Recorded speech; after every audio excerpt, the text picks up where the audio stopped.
All right, guys. Now we can talk about the real stuff. The girls are gone. I'm kidding. I would never. You're a child. I would get in so much trouble if she just heard me, which she probably did because she hears everything I say that's wrong. 1991 Iowa State is what Husker Army says. His first game in Lincoln. First game his dad took him to a foggy day, but an easy victory that day. Yeah. Hey, Moonbot. Moonbot's here. The gang. My homie. My homie. My That's like-minded individual. Yes. We always seem to be on the same page. You're welcome, Ben. You're welcome. Love you, Ben. So, yes, anybody, Moonbot, your first memory of going to Memorial Stadium for a football game, throw that in the chat if you'd like while we work on talking about the first game of the season. We have a game to talk about, a freaking game. A game. We've been waiting We're for here. so long. We made it. Yes. We made it, boys. Since that game-winning field goal went through the uprights and Iowa beat Nebraska and Lincoln, Scott and I have been anticipating this day, hoping against all hope that an FCS opponent was going to be, or not FCS, but a group of 5 opponent was going to be at least the first time Nebraska could win a game since 2019, and they got it done. And they got it done in really easy fashion. Being able to see the 2 deep and 3 deep depth chart on both sides of the line of scrimmage, get time, get meaningful snaps was cool. It was really cool. So as we move into the game, I've got just a few slides to throw up there just about some of the stats that we saw. We're really just going to recap. Usually the last few years we have done a game recap and then a game preview for the next week's game. But we're just going to, since we wanted to focus on you guys being here and talk about some of that, we're just going to do the recap for tonight. And anyway, these are courtesy of the ESPN website. These are kind of the overall stats for yesterday. 507 yards of total offense for Nebraska to 205 for UTEP. Nebraska did turn the ball over once, which is an interesting thing we can talk about here in a minute.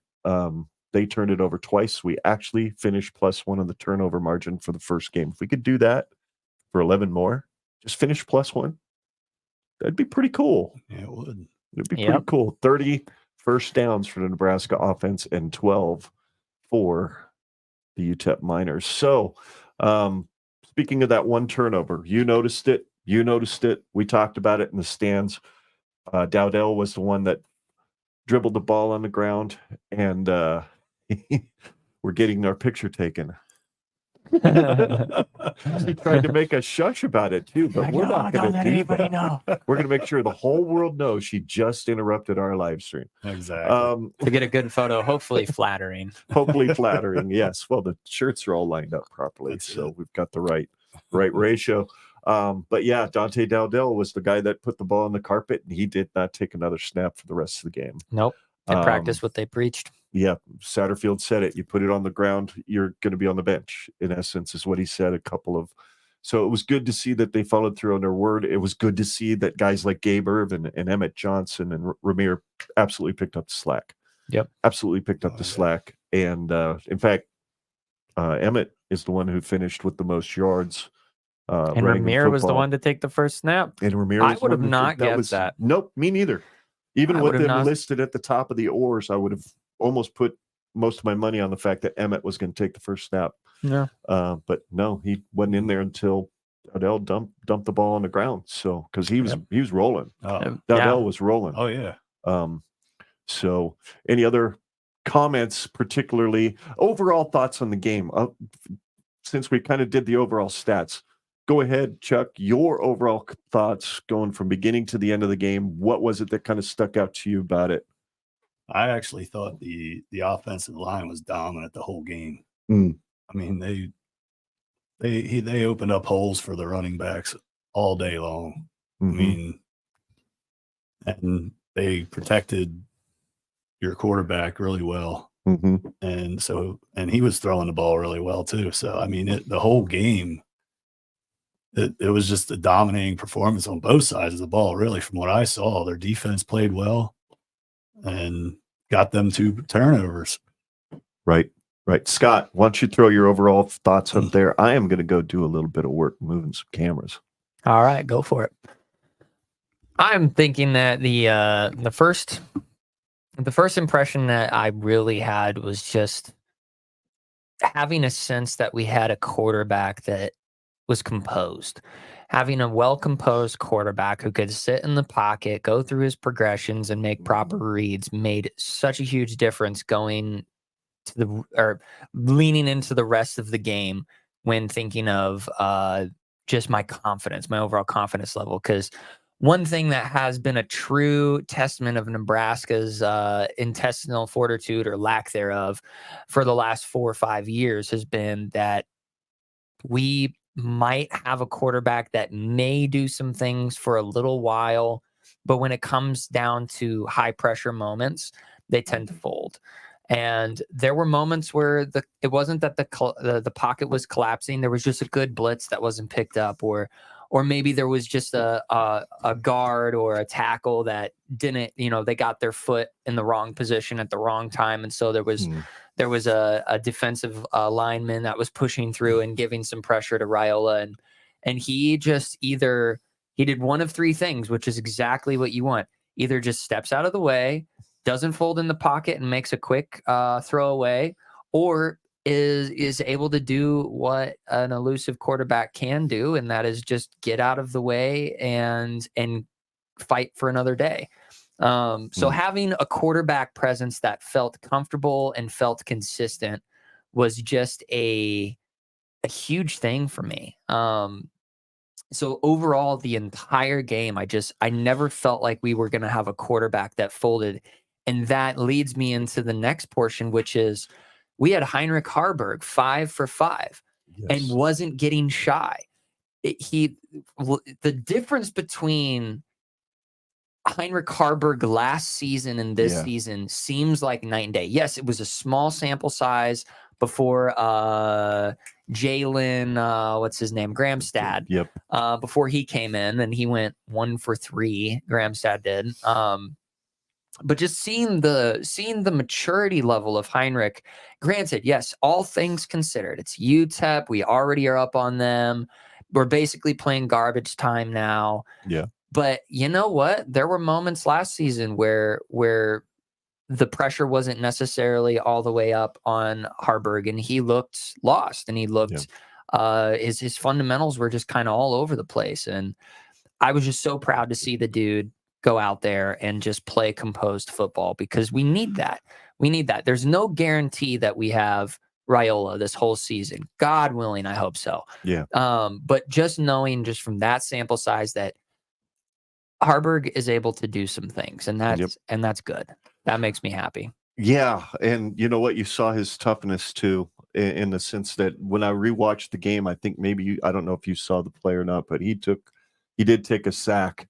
I think it was second quarter, third quarter maybe, because I know they were coming our way, so it was second quarter. Yeah, I think it was took a second sack quarter, and he got hammered, and his helmet came off. And Harburg had to run on for a play, and he got hit hard, and then got up like it didn't bother him. The only reason he had to go off the field was because his helmet came off because of a stupid rule. Not a Matt rule. It's just a rule. Bad joke. I apologize. Not really. And then there were a couple times you noted it. I think you noted it as well in the stands. A couple times there were spots where Dylan did throw the ball into double coverage. Had a chance at getting picked, but even then, it would have been a hell of an effort to get the ball picked off. It wasn't thrown right to or toward anybody. It was generally the receiver, but had somebody made a really good play, they could have gotten the ball. Whereas last year, there was some wounded ducks put up there that dudes were able to find pretty easy with Harburg. So let's move on to any other thoughts on overall on the game that you guys were just thinking of that maybe. I know for me, the defense was fun to watch, although the statistics themselves they're there. I mean, really, there was nobody with double-digit tackles. Absolutely nobody on the team had double-digit tackles. Top tackler had 5. There was 2 guys that had 5 tackles, but there were 28 guys on the defense that registered at least 1.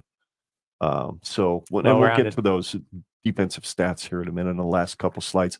Here's the detailed statistics, which of course I can't read from where I'm sitting, but they were not good on third down, and Nebraska was excellent. They were 3 of 30 on third down, or 3 of 10 on third down, and Nebraska was 11 of 17.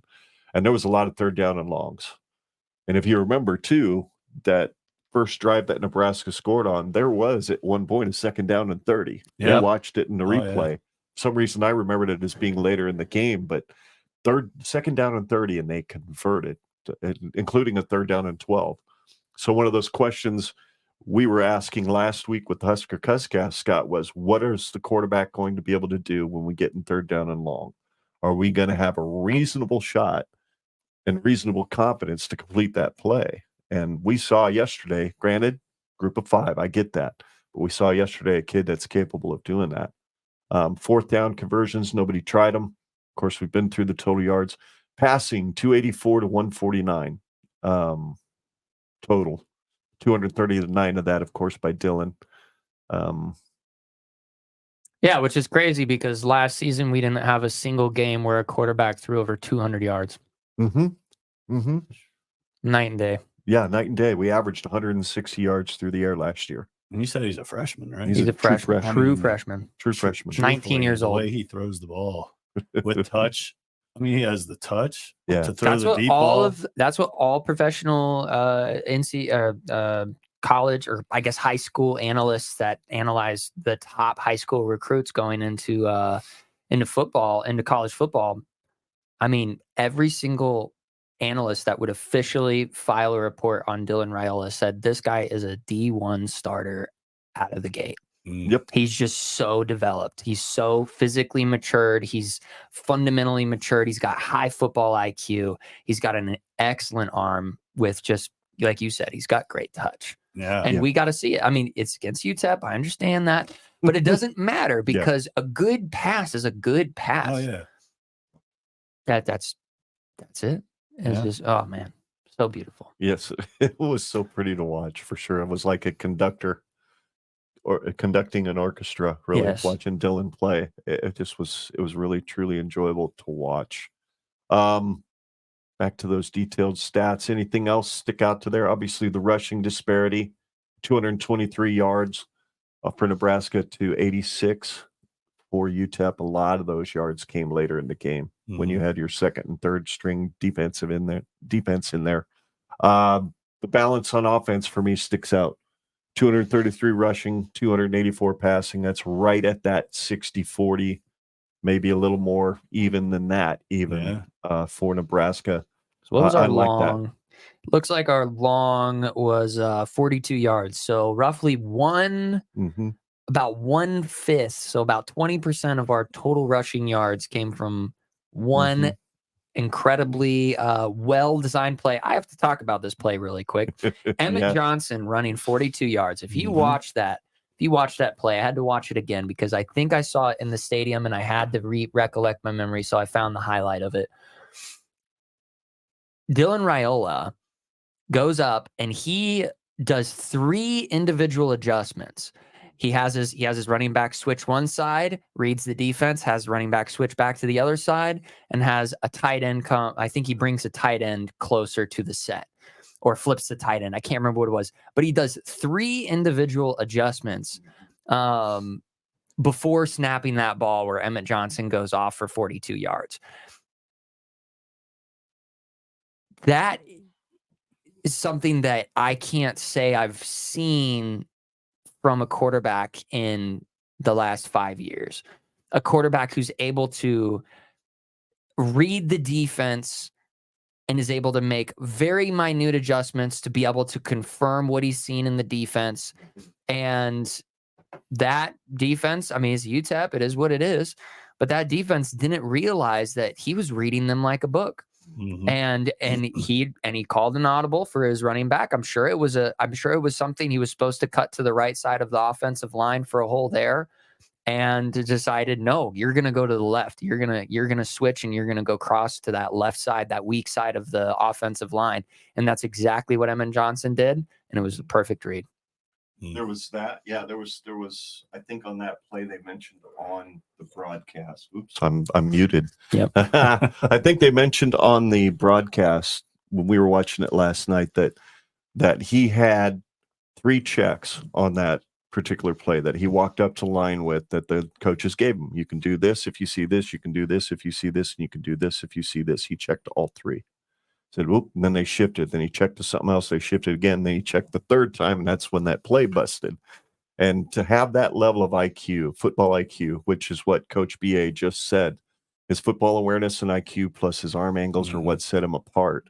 On that play, you're dead right. He found exactly the play that we needed to be in, number one. And then on the play where it was a third down, I believe Naor runs across the middle, and he was getting a little pressure from the outside. So he steps up, slides to the side, and then uses his arm angle to sling the ball, because it wasn't that there was a defender that was going to hit him. If he throws that ball like this, he brains the referee who's standing right behind the defensive line, because he was literally right in the way of the play. And then Nair flashes out and boom, catches the ball, because you see the ref do one of these on the replay on TV. So, I mean, he's just so aware of what's going on. He was very poised in the pocket, right? I mean, that's what they talked about all the time on that. He has poise that a 19-year-old shouldn't have.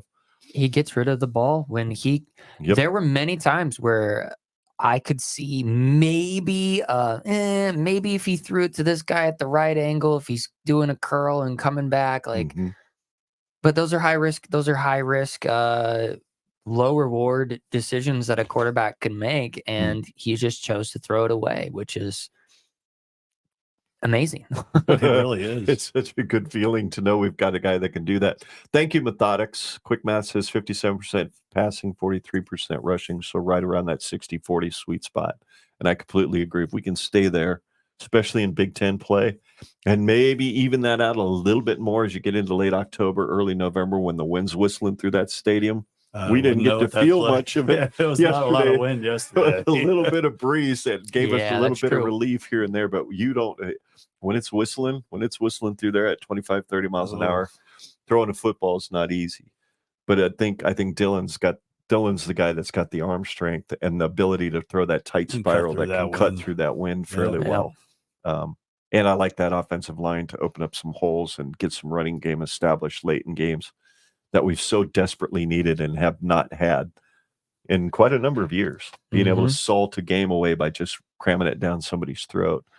So let's jump to that next slide, which this is the players of the game on the ESPN website. I grabbed Locklear was top performing quarterback, and Jackson was their top performing running back.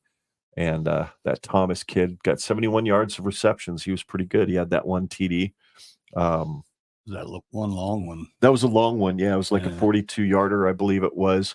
And I've watched Coach BA talk about it on Twitter, specifically about how Hartzog played that play and the technique and whatnot that he uses. And he wasn't sure if that's a technique that John Butler, our new DB's coach, teaches, and maybe that held Hartzog back from making the play, but he was in position.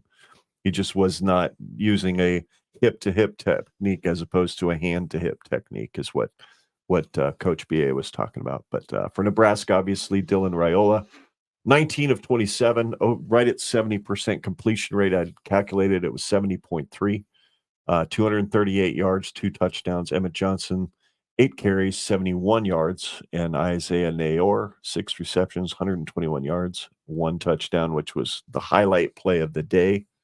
That touchdown. I mean, the one to Banks, the catch that Banks made when you watch it on TV, that was amazing. Number one, the catch they made. Number one, the ball placement by Raiola. Just right in the sweet spot. Freaking perfect. Yeah. So, dropping bombs. That was nice. Exactly. So there you go. That's kind of the final stats of the game.